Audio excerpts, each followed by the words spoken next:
খুব ভালো করে মনে করতে পারছি। ওকে আমি একটি কম্পিটিশনে গান গাইতে শুনেছিলাম। ছাপ তিলক আর হৃদ মাঝারে রাখবো, তার যুগলবন্ধী। খুব সুন্দরভাবে ও একাই গেয়েছিল। She is extremely talented.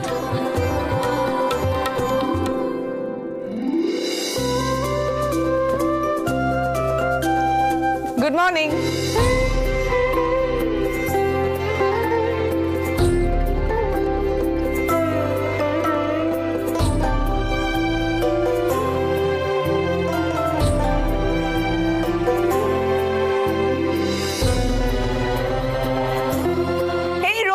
এসো বেটা এসো, কতদিন পর দেখা হলো তোমার সঙ্গে। আচ্ছা একটা কথা বলো তো, তোমার হাজবেন্ড কি তোমার থেকেও বেশি টাইম নেয় রেডি হতে? আমি দেখছি। মল্লার মল্লার আচ্ছা যদি কোনো প্রয়োজন হয় প্লিজ আমাকে জানাবেন, না আমি একটু বাইরে ওয়েট করছি, আপনার কথা বলুন। শিওর। আহির, আমরা একটু বাড়িটা কভার করতে পারি? নিশ্চয়ই নিশ্চয়ই নিশ্চয়ই, প্লিজ করুন, আমরা ওয়েট করছি। হ্যাঁ শুরু করুন, চলো সবাই চলো। Please come. ইয়া শিওর, এসো।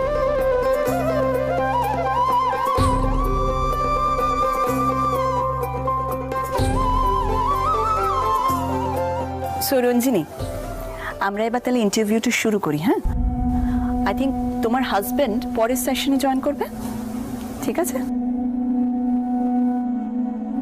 ভগবান জানে কি করছে এতক্ষণ ধরে।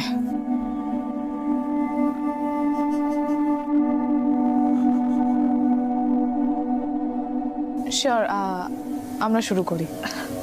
নমস্কার বন্ধুরা, সুরবাহার অনুষ্ঠান নিয়ে আপনাদের সামনে হাজির হয়েছি আর চলে এসেছি সঙ্গীতের বিখ্যাত প্রতিষ্ঠান সুরমণ্ডলে। সুরমণ্ডল, যার সম্পর্কে আলাদা করে পরিচয় দেওয়ার প্রয়োজন হয় না। আর আমার সাথে রয়েছে রঞ্জিনী,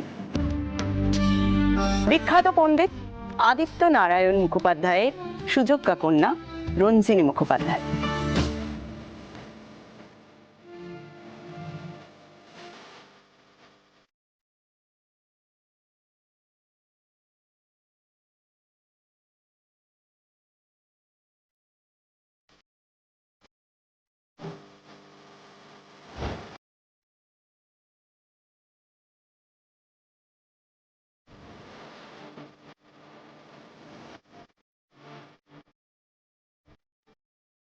এটাই রঞ্জার আসল জায়গা।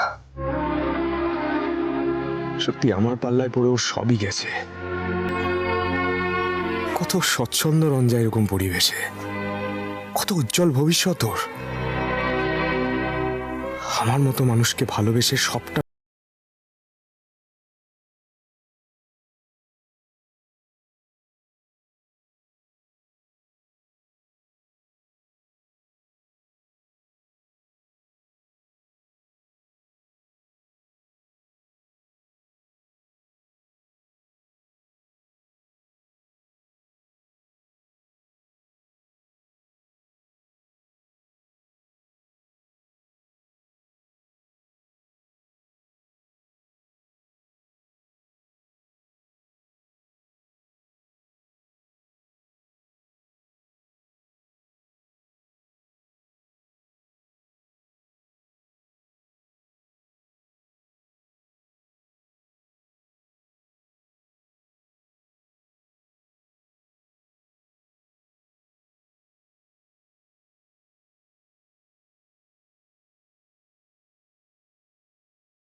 মল্লার এসো। ও মল্লার বসু মল্লিক, আহিরের ভাই আর আমার হাজব্যান্ড। ওকে, প্লিজ বসো। সরি সরি, তোমাকে আমি তুমি বলে ফেললাম।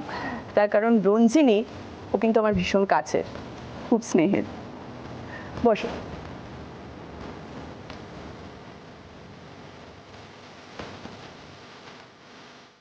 রঞ্জিনী, পণ্ডিতজি কিন্তু বলেছিলেন কিছু কিছু বিষয়ে তোমরা পরিষ্কার করতে চাও, তো আমি সেই হিসেবেই প্রশ্ন করব। আর যেহেতু আমার দর্শক বন্ধুরা অনেক কিছু জানতে চায়, তাই ব্যক্তিগত প্রশ্ন কিন্তু করতে হতে পারে। ঠিক আছে?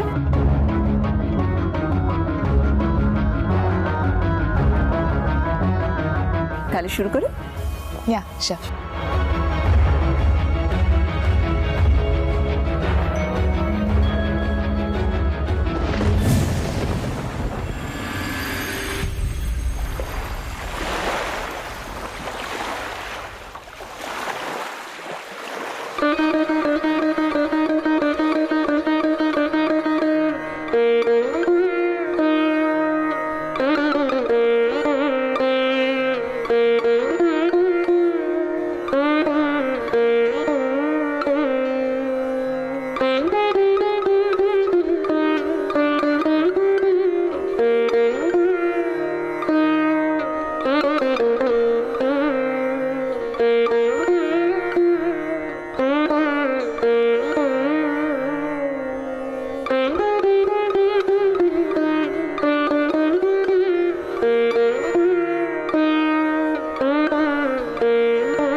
অসাধারণ, চমৎকার, ব্রিলিয়ান্ট পারফরমেন্স।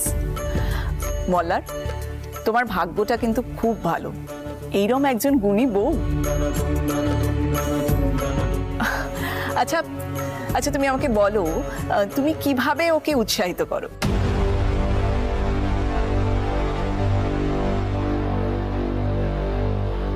ওকে উৎসাহিত করার দরকার হয় না,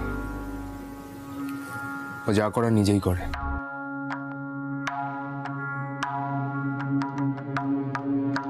তাছাড়া একজন বিখ্যাত মানুষের মেয়েও।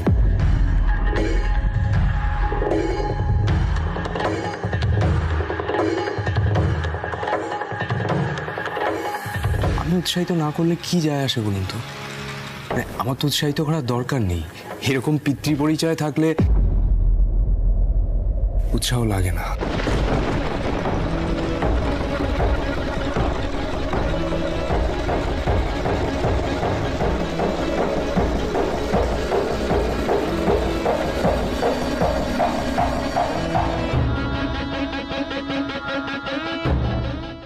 তার মানে তোমার মনে হয় না রঞ্জিনীর নিজস্ব প্রতিভাটা কিছু কম নয়?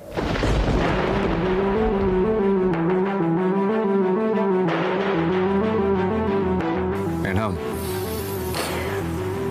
শুধু প্রতিভা থাকলে কি হয় বলুন তো?